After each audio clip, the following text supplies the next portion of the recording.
So, what is open science about? Well, open science is about increased rigor, accountability, and reproducibility for research.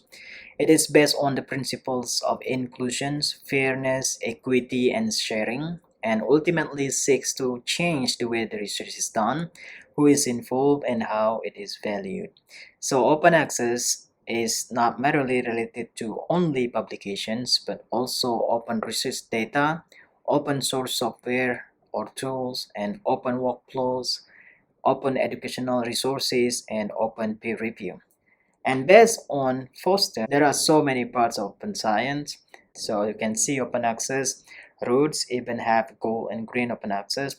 Open data, you can have open access use and reuse, big data, data definitions, data journals, and reproducible research, you can see there, and open science definitions, even open science evaluation, like a peer review process, it should be open, and open science policy, open science guidelines, and open science projects, and open science tools, which consists of open repositories, open service, and open workflow tools.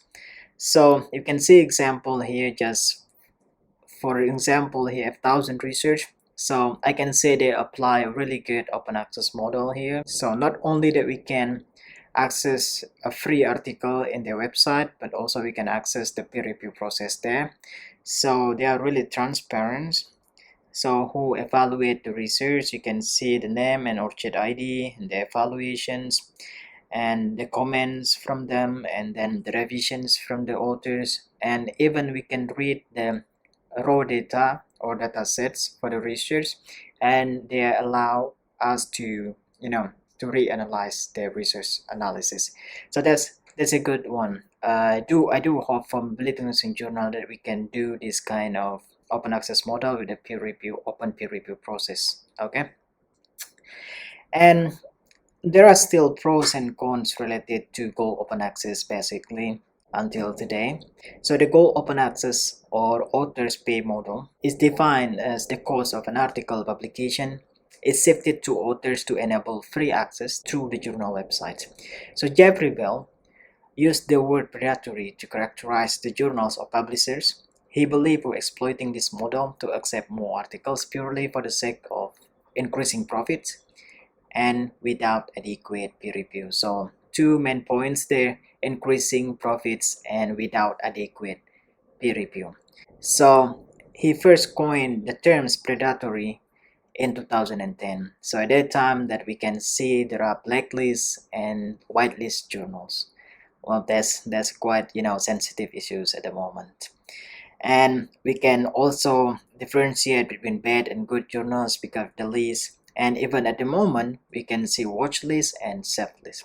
There are still pros and cons. Many people say that because Jeffrey Bell is based on his one man opinion, not based on his institutions, so therefore like it's not that strong enough. But some universities, they are still using the Jeffrey Bell list.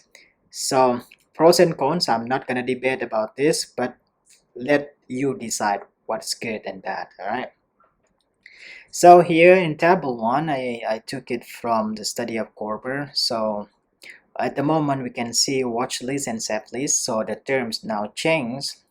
Before is Cabal blacklist, now become Cabal predatory reports. At in the past, Cabal whitelist, and now Cabal journalistics. So if you want to see the watch list journal, you can see bad list predatory journal and publishers, Cabal predatory reports, dollars list, and stop predatory journals. And in save list journal, you can see a BDC journal, quality list, Berlin, Cabal journalistics, Copy, Dodge, ICMGE, and even WASPA, and even Paplons included in this article. Alright, so and Jeffrey Bell lists here their website, but actually his website up, down, and up again until today. He still keep his list of the publishers and standalone journal, so you can take a look the link that I put it on the screen. And also please be aware of journal hijacking. Journal hijacking refers to brainjacking of a legitimate academic journal by a malicious third party. Typically, the imposter journal set up a fraud website for the purpose of offering scholars the opportunity to rapidly publish their research online for a fee. And the term hijack journal may refers to the fraud, and the fraudulent journals are also known as clone journals. And to be simple, just make it like clone journals, right? So here is the example. Many authors publish in the website that in the red one, Italian is this just the example. But if when you check in Schemigo or you check in scopus.com, they are actually a different journal. So the original one is, you can see on the right with the gray one.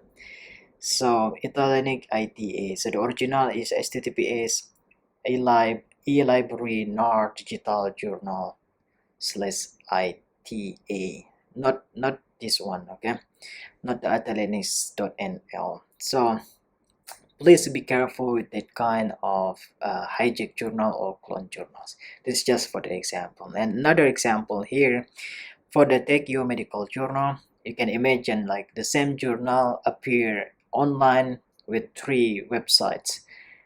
So the original one is all in Japanese basically, and they are also indexed in Scopus, but the others are, the clone journal using techyourmedicaljournal.net and the other one techyourmedicaljournal.com. So sometimes it's unfortunate, and I feel sorry for the original one. Well, as a nurse or nursing student, we need to be aware of this kind of publisher. You may check from the UGC University Grants Commissions in UGC Care.